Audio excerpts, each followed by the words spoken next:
बिस्मिल्लाहिर्रहमानिर्रहीम।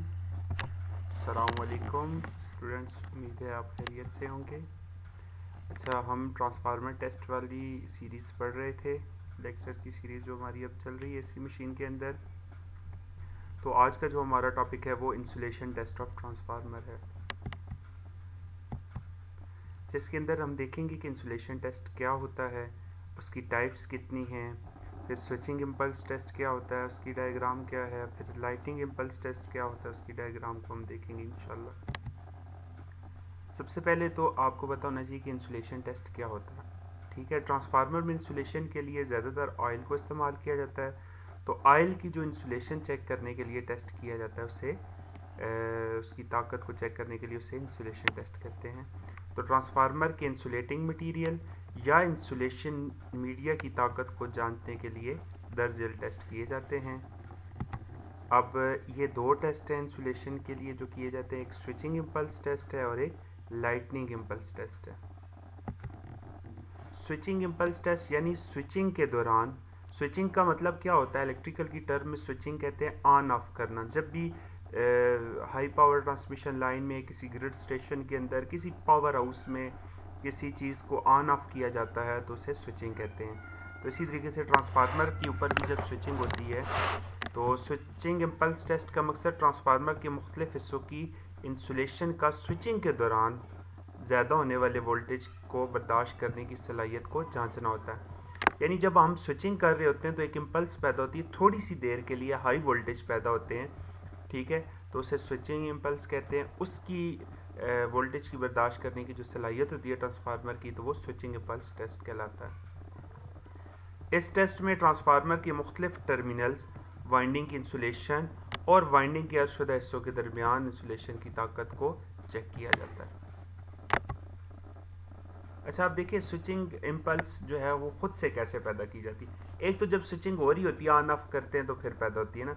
जब हम टेस्ट करते हैं तो टेस्ट आपको पता है लेबॉर्ट्री के अंदर होता है, फैक्ट्रीज के अंदर होता है, जब भी ट्रांसफार्मर मैन्युफैक्चर हो रहे होते हैं, बन रहे होते हैं। तो स्विचिंग इम्पल्स टेस्ट वोल्टेज को लेबॉर्ट्री में इस्तेमाल होने वाले इम्पल्स जनरेटर के ज़रिए हासिल किया जाता है। जो इम्पल्स जनरेटर होता है ख़ास किस्म के वोल्टेज पैदा करता है। वोल्टेज की पोलैरिटी मनफी और वेव फॉर्म जो है वो 20, 200 या 500 माइक्रोसेकंड होनी चाहिए टेस्ट के। अच्छा, अब इसमें ज़्यादातर नेगेटिव वेव फॉर्म फराम की जाती है, लेकिन जब कोर अवर सेचुरेट हो जाए तो फिर थोड़ी देर के लिए मुस्बत पोलैरिटी की वेव फॉर्म भी दी जाती है। फिर उसके बाद मनफी इम्पल्स दी जाती है, नेगेटिव और पॉजिटिव दोनों को ट्राई किया जाता है।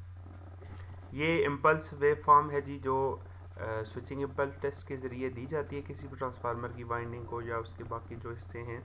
तो ये देख सकते हैं आप कि ये ज़्यादा देर के लिए जो है वो नेगेटिव पे ही रहती है, फिर नेगेटिव के बाद फिर थोड़ी देर के लिए पॉजिटिव होती है, फिर ये नेगेटिव हो जाती है, ठीक है। तो इसको ये इस तरीके से टेस्ट किया जाता है। अब इसका प्रोसीजर क्या है कि हाई वोल्टेज टर्मिनल को तरतीब से on off impulse voltage apply किए जाते हैं, ठीक है। इस दौरान न्यूट्रल शुदा टर्मिनल जो है वो न्यूट्रल टर्मिनल अर्थ शुदा होना चाहिए, ठीक है। जिस वाइंडिंग पर टेस्ट नहीं किया जाता है इसे ओपन रखा जाता है, वन बाय वन ना। पहले अगर प्राइमरी पे कर रहे हैं तो सेकेंडरी को ओपन रखेंगे, और अगर सेकेंडरी पे कर रहे हैं तो प्राइमरी को ओपन रखेंगे। टेस्ट के शुरू में वोल्टेज की 50% मिकदार अप्लाई की जाती है, ठीक है। जब टेस्ट कर रहे हैं आप, अगर ये ट्रांसफार्मर फ़र्ज़ करें 400 वोल्ट वाला है तो 200 वोल्ट आप उस वाइंडिंग को अप्लाई करेंगे। फिर इम्पल्स वोल्टेज की कुल मिकदार और मुख्तलिफ मिकदारें भी मालूम की जाती हैं, ठीक है।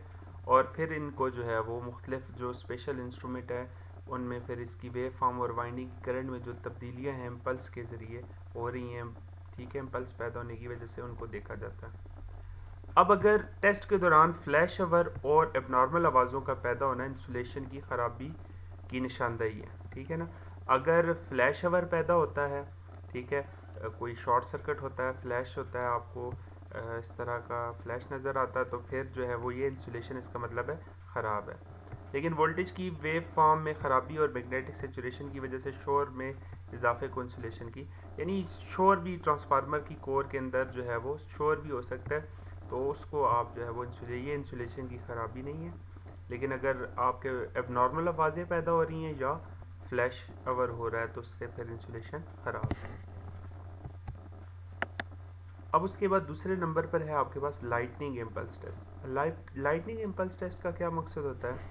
लाइटनिंग आसमानी बिजली को कहते हैं। एक लाइटिंग होती है जो कमरों में हुई हुई है, हर जगह पे हुई होती है जो, ठीक है, जो लाइटनिंग होती है ना, वो आसमानी बिजली को कहते हैं। तो ट्रांसफर इस टेस्ट का मकसद ट्रांसफार्मर के मुख्तलिफ हिस्सों की इंसुलेशन का आसमानी बिजली और स्विचिंग के दौरान पैदा होने वाले ट्रांसिएंट वोल्टेज को बर्दाश्त करने की सलाहियत जांचना होता है, ठीक है। तो आसमानी बिजली के दौरान अगर आसमानी बिजली गिरती है तो वो ट्रांसफार्मर की वाइंडिंग पर, उस पर क्या असरअंदाज होगी, और उसकी सलाहियतों को वो जांचने के लिए जो है वो ये टेस्ट किया जाता है। अब कहते हैं पावर ट्रांसफार्मर को हाई वोल्टेज नेटवर्क में ज़्यादातर ग्रिड स्टेशन जो होते हैं वो आउटडोर होते हैं, ट्रांसफार्मर आउटडोर लगे होते हैं, तो वहाँ पर बहुत ज़्यादा ख़तरा होता है। गोया कि लाइटनिंग अरेस्टर वगैरह लगे होते हैं, लेकिन फिर भी बहुत ख़तरा होता है कि आसमानी बिजली के दौरान जो है वो, आसमानी बिजली गिरने के दौरान कोई ना कोई इस तरह की इम्पल्स पैदा हो जो इसकी वाइंडिंग को नुकसान पहुँचा सकती है।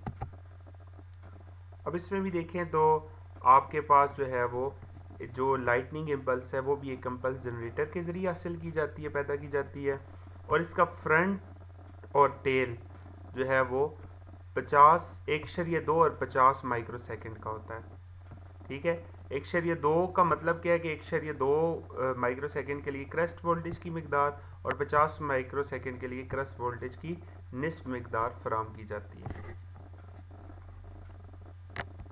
ये देख सकते हैं आप, ये T1 जो टाइम है ये 1.2 माइक्रो सेकेंड है।